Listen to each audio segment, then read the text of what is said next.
Bom, vamos fazer mais um react aqui no canal. Estúdios de animação que faliram, do canal Vício Nerd. Quando a gente pensa nos estúdios de animação mais famosos do mundo, já vem à cabeça nomes como Disney, Pixar, Cartoon Network e etc.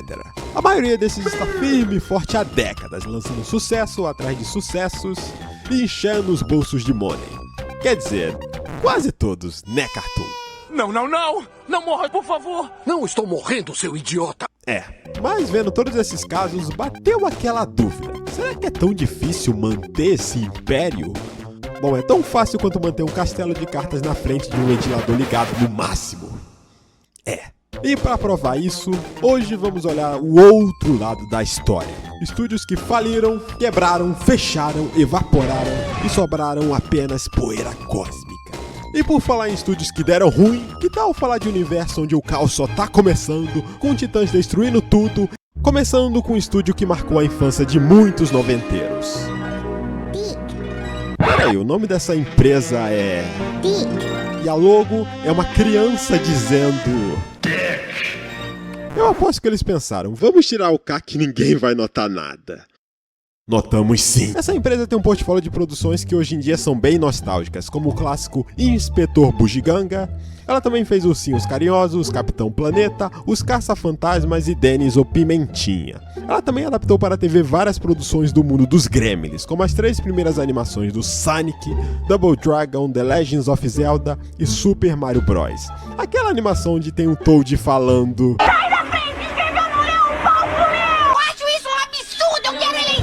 E não para por aí não, ela também investiu no ramo de animes, trazendo várias obras nipônicas pra terra do Tio Sam. Se não me engano, censuradas todas também. Como Sailor Moon e Cavaleiros do Zodíaco. Pena que a versão deles era uma... Era muito ruim e só praticamente fez grande sucesso. Foi aqui no Brasil, acho que é América Latina ainda, no geral. E um pouco da Europa, se não me engano, o Cavaleiro do Zodíaco. Coisa pavorosa, já que continham inúmeras censuras. Tipo, os cavaleiros sangravam tinta de caneta Bic. Inclusive eu falo sobre isso no meu vídeo de animes que foram estragados pelos States. Resumindo brevemente sua história, ela foi fundada em 1971 na França, começou com propagandas animadas e depois partiu para o mundo dos desenhos infantis. Em 1982 os americanos compraram a empresa e... fizeram caca. Tudo devido a uma estratégia, em grego estratégia, chamada underbidding. Olha só que nome chique, né? Que basicamente consistia em oferecer preços mais baixos que suas concorrentes para pegar mais contratos. Porém o tiro saiu pela culatra, pois foi com essa mesma estratégia, em inglês strategy de hihihi levei vantagem, que atolaram os caras de dívidas. Em 1996, a Disney, que adora comprar tudo, comprou a Capital Cities, ABC, que na época era dona da DIC. E sim, a DIC chegou a ser da Disney por um tempo. Só que a Disney meio que cagava para a existência dela. Então, no ano 2000, o dono original recomprou tudo e a DIC voltou a andar com as próprias pernas. Ou entre as pernas. Desculpa, eu não resisti. Pernas essas que estavam cambaleando, já que ela continuou sendo mal administrada. Até que em 2008, sem conseguir se recuperar e se atualizar para os novos tempos, ela foi vendida para uma empresa chamada Cookie Jar. E adivinha? Essa empresa também foi à falência.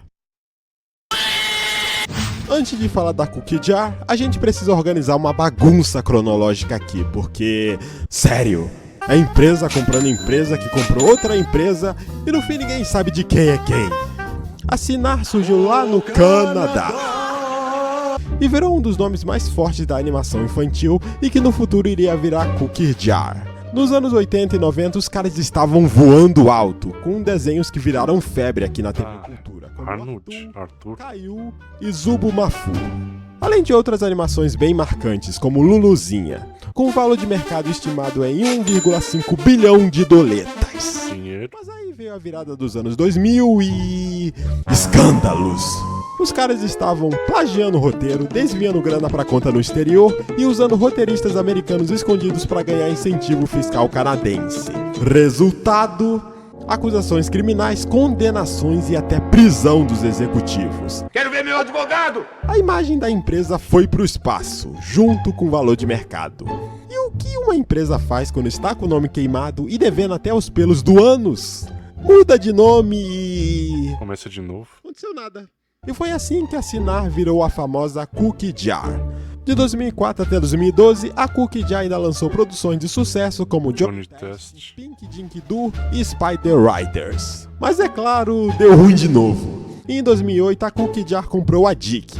Sim, aquela que eu falei no começo. Ou seja, a Cinar virou a Cookie Jar que comprou a Dick e depois todo mundo morreu. Acabou. E para encerrar essa novela empresarial, em 2012 a Cookie Jar foi comprada pela G.A. Jax Media por 111 milhões.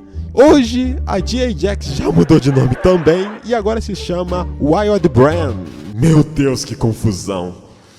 Mas antes, eu queria falar que a ideia desse vídeo e os nomes dos estúdios que estão sendo citados foram de uma amiga. E ela tem um canal no YouTube com arquivos e ripagens da TV brasileira, de momentos da infância. Quem quiser dar uma passada lá, o link tá na descrição. Agora, saindo um pouco desse troca-troca corporativo, vamos falar de um estúdio que dispensa a presença Hanna-Barbera. e que fez história. O lendário Hanna-Barbera. Nome esse que é uma junção dos sobrenomes dos próprios fundadores, William Hanna e Joseph Barbera. Os dois se conheceram lá em 1939, enquanto trabalhavam na MGM. E juntos criaram nada mais nada menos que Tom e Jerry, que renderam 7 Oscars de animação. Porém, em 1957, entrou um escorpião no bolso da MGM. E assim ela decidiu cortar os custos e botou geral no olho da rua, inclusive a dupla de ouro. Porém, eles não ficaram sentados e no mesmo ano Se eu não me engano, eles criaram praticamente o quê? 20 desenhos diferentes. Tirando que alguns são iguais, né? Tipo, Scooby-Doo, que tem aquele com o tubarão. É tubarão, se não me engano. Acho que é Manda-Chuva e vários outros que eu não me lembro agora, mas só sei que eles fizeram um monte. Os mais famosos deles é o Scooby-Doo, o Tom e Jerry, os Flintstones, se eu não me engano. E... eu acho que é só isso. fundaram seu próprio estúdio, o Hanna-Barbera Productions. E mesmo com o orçamento de um Cheetos e uma Fantaúva, eles fizeram um milagre. Usando a chamada animação limitada com menos quadros por segundo, nasceram vários clássicos de sucesso, como os Flintstones, os Jetsons, Zé Colmeia, Manda-Chuva, Johnny Quest, Corrida Maluca e o lendário Scooby-Doo. Eles basicamente dominaram a TV americana dos anos 60 e 70. Só que aí veio um problema. Entre os anos 70 e 80, o estúdio começou a ser acusado de repetir demais a sua fórmula. Era sempre aquele mesmo grupo de jovens, um mascote, um mistério, aquele famoso Ctrl-C, Ctrl-V animado. A qualidade caiu, a crítica pegou no pé e a concorrência começou a crescer. Em 1981, a empresa foi vendida para o grupo TAF Broadcasting, mas Hanna e Barbera ainda continuaram envolvidos. Mesmo assim, a coisa não engrenava mais como antes. Eles foram perdendo espaço para novos estúdios, como a Filmation e Filmation, que é a do He-Man, se não me engano. He-Man e da She-Ra. mais tarde a própria Disney Television Animation. Com a chegada dos anos 90, trouxe mais um baque. A molecada tinha mudado, a TV a cabo chegou com tudo e Hanna-Barbera começou a aparecer... desenho de véio! Até que em 1991 rolou um plot twist. Eles foram comprados pela Turner Broadcasting, empresa do visionário Ted Turner que queria turbinar o seu bebê, o seu recém-criado canal de animações. Esse canal? Só um tal de Cartoon Network, acho que você nunca ouviu falar, né? Com essa parceria, a Hanna-Barbera renasceu, lançando séries incríveis como Laboratório de Dexter, Johnny Bravo, A Vaca e o Frango e As Meninas Super Poderosas. Mas, infelizmente, nem toda a história tem um final feliz. No início dos anos 2000, os fundadores foram de F. William em 2001 e Joseph em 2006. E depois de mais uma fusão, porque essas empresas se fundem mais que personagens de Dragon Ball, a Turner foi comprada pela Warner Bros. E com isso deu fim definitivo ao lendário estúdio. Ou que pelo menos todo mundo achava. Em 2021, a filial da Cartoon Network Studios da Europa anunciou que ia renomear o seu nome para Hanna-Barbera Studios Europe. Isso quer dizer que o estúdio Hanna-Barbera voltou? Não! E sim... Eu explico. Isso foi uma forma de homenagear o legado de seus criadores. Mas não significa que o estúdio original foi reaberto. É só uma forma de manter a nostalgia viva e explorar franquias antigas como Scooby-Doo, os Flintstones e novos reboots como o de Gumball. Então... Indo dos States e aterrissando no Japão, mais um estúdio que foi de vala foi o Studio Arms. E calma que não tem nada a ver com fandom de K-pop, e sim com...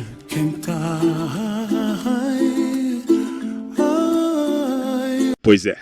Isso porque o estúdio foi fundado em 1996 como uma subdivisão do estúdio Kika, com o objetivo nada sutil de focar em animações calientes, que você conhece na palma da sua mão. Durante os anos 2000, a ARMS ficou conhecida por trabalhar lado ao lado com estúdios como Green Bunny e Pink Pineapple, lançando aquele pacotão de animes que seu cachorro pediu link. Mas em meados de 2015 eles decidiram sair do mais 18 explícito e começaram a flertar com o mainstream, mas claro, sem perder suas raízes maliciosas. Foi nessa fase que surgiram Ikitousen, Queen's Blade, Hyakka-Yoran e Valkyrie Drive, todos carregados de eti e fanservice até o talo.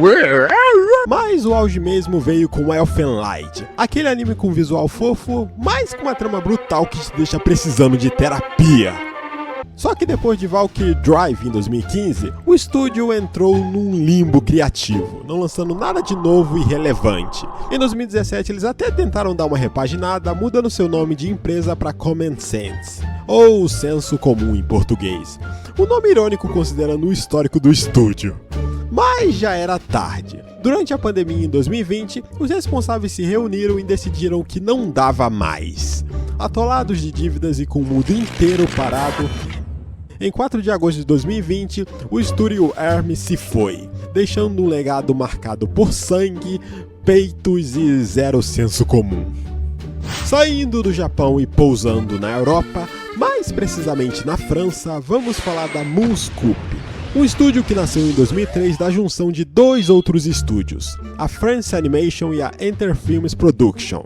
Era basicamente um casamento corporativo que parecia promissor. Juntos eles viraram um dos maiores estúdios independentes de animação da Europa. O foco deles era desenhos com um pezinho na ficção científica. Entre as criações estavam Funk Cops, com personagens tão queixudos que pareciam ter feito harmonização facial. Além de Herói 108, Escola de Susto do Gaspazinho e Quarteto Fantástico. Mas nada se comparava ao sucesso absurdo. Acho que dentre esses daí, acho que o único que eu vi foi o Quarteto Fantástico.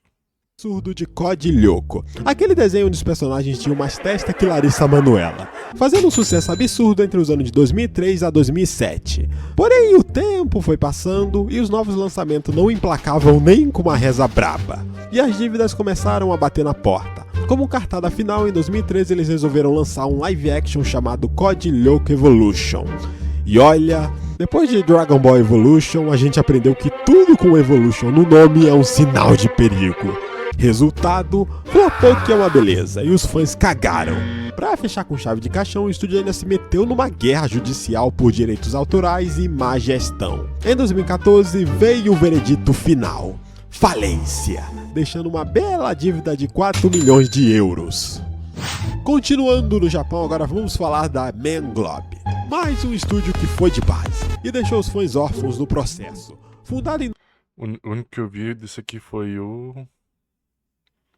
só o Samurai Champloo, esse aqui, que inclusive é muito bom.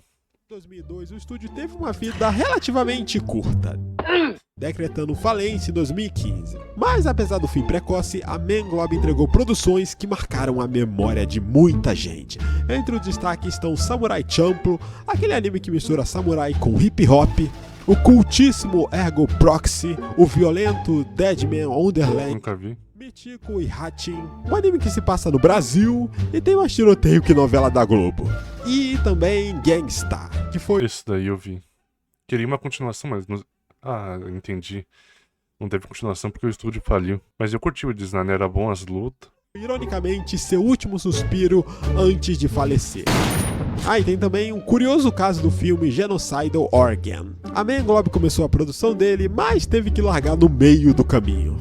Quem salvou a pátria foi o estúdio Geno, que assumiu o projeto e lançou o filme em 2017. Desde 2010 o estúdio já dava sinais que a coisa não ia bem. O foco exagerado em adaptações, vendas fracas e dívidas subindo até o talo. Resultado, em 2015 o estúdio veio a óbito. Mas nem tudo foi perdido. Como herança, a Manglobe deixou um time de profissionais talentosos que migraram para Geno Studio, que aliás segue firme e forte até hoje. Nem só de sucessos vive um homem. Vamos falar de um estúdio que nem a poderosa Disney conseguiu salvar. Criado em 1988, o Disney Toon Studios nasceu com a missão de fazer filmes mais baratos. O primeiro deles foi DuckTales, o Tesouro da Lâmpada Perdida. Mas após a bilheteria flopada desse filme, a Disney viu que o que estava em alta mesmo era os home video. Vulgo. Inclusive, a Disney fez, eu acho que fez quase de toda a franquia dela, ela pegou e fez uma continuação que era tudo lançado para DVD.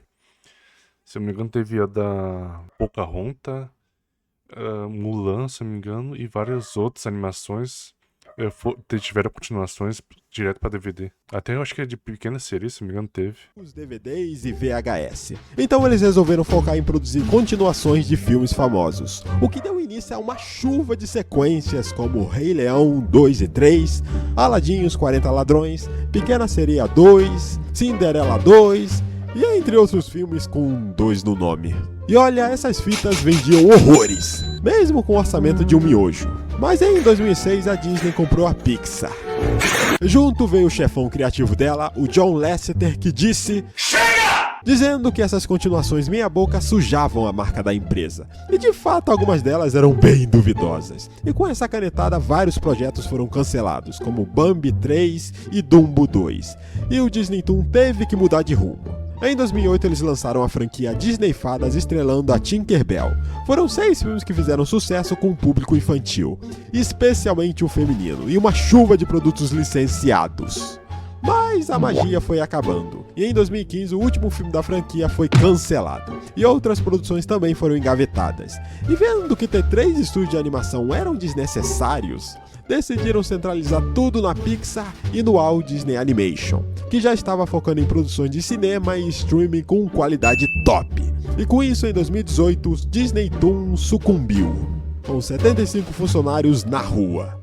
Ainda no Japão, vamos dar de cara com uma das histórias mais tristes, a do estúdio Gainax, responsável por nada menos que o fucking Evangelion, o anime que não só revolucionou a história da animação japonesa, como também traumatizou uma geração. Ele também foi responsável... É muito foda Evangelho. Eu assisti tudo, eu assisti o anime, depois assisti o filme. Só não assisti as continuações porque nunca me interessei. por outro queridinho. Mas pra mim, diferente de outras pessoas, eu não curto o filme, eu curto como terminou no mangá. No mangá não, como terminou no anime. Não no filme, que daí fizeram mais porque os fãs tinham pedido. Dos animes mecha, Gurren Lagann, além de outras obras marcantes como Fooly Cooly e Paint and Stocking.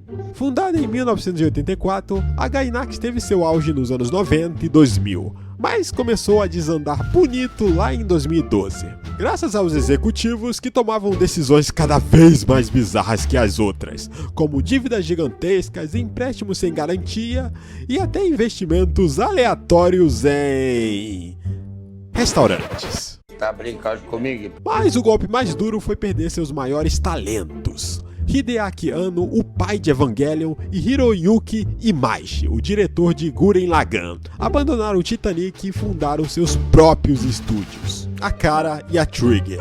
Resultado, a Gainax perdeu sua alma criativa. E ainda por cima, em 2016, a Kara processou a Gainax por um calote de 100 milhões de ienes em royalties e empréstimos não pagos. E sim, a Gainax perdeu. E quando você acha que a coisa já tá mais feia que a Gretchen, um caso que rolou em 2019 fecharia o caixão. O presidente do estúdio foi preso por crime sexual contra uma menor de idade, fazendo a imagem do estúdio, que já estava no chão, virar pó. Vamos dar o fora daqui, Catherine. Este lugar me dá nojo. uma forcinha da cara, em 2020 eles até tentaram reanimar o estúdio que estava respirando sob a ajuda de aparelhos. Mas era tarde demais. Em 2024, a morte foi decretada. A marca Gainax e o que restava do seu acervo foram transferidos para a Kara Studios, que agora cuida de Evangelion com seu devido carinho. Outro estúdio que marcou a infância de muita gente, principalmente no quesito de filmes animados, é a lendária Blue Sky Studios. Ela foi fundada lá em 1987, mas no comecinho nem fazia animação. O foco era efeitos visuais. Só que aí em 2002 eles decidiram entrar de cabeça na animação e já chegaram metendo o pé na porta com o primeiro filme, A Era do Gelo. O filme foi um fenômeno, custou 59 milhões e arrecadou mais de 380 milhões de doletas no mundo todo. Depois disso E a animação sempre melhorando Era do Gelo. vieram outros filmes de sucesso, como Robô. Eu curti esse filme, tirando, é claro, a dublagem do Reinaldo Giannichini. O resto, todo mundo tava de boa. O mais engraçado, com certeza, é esse daqui, que também é um dublador conhecido. Orton e o Mundo dos Ken, Rio 1 e 2, O Touro Ferdinando e, claro, as várias continuações de A Era do Gelo, que teve tanto filme que o Cid já podia se aposentar com FGTS. Mas aí, o clima começou a esfriar. Sacou a piada? Em 2019, a Disney comprou a Fox, e junto no pacote veio a Blue Sky. O Problem! A Disney já tinha a Pixar, a Marvel e a Lucasfilm. E agora mais um estúdio no seu arsenal. Fudeu, menor. Chega 2020. Pandemia global, cinemas fechados, bilheterias zeradas. E o resultado? Prejuízo monstro. A Disney teve que rebolar para se estruturar. E nessa limpa decidiu que manter 3 estúdios de animação era caro e desnecessário. E foi nessa que a Blue Sky dançou, sendo desligado oficialmente em 2021, com a demissão de mais de 450 funcionários. Tá louco. E o mais triste é que pouco antes do estúdio perecer, eles estavam finalizando um filme chamado Nimona, um projeto ousado, diferentão e cheio de potencial.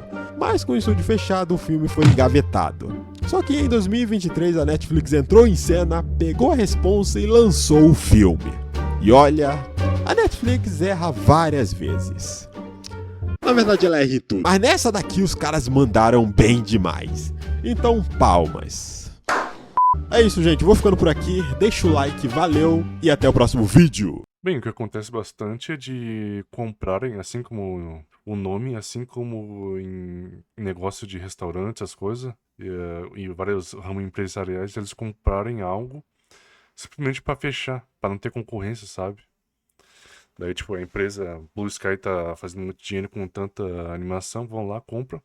Não pra lucrar sobre aquilo ali, mas sim pra fechar e fechando a empresa, eles têm menos concorrência no ramo de animação, essas coisas. E pra eles tá tudo bem. Bom, esse foi o vídeo. Até a próxima e obrigado que assistiu até o final.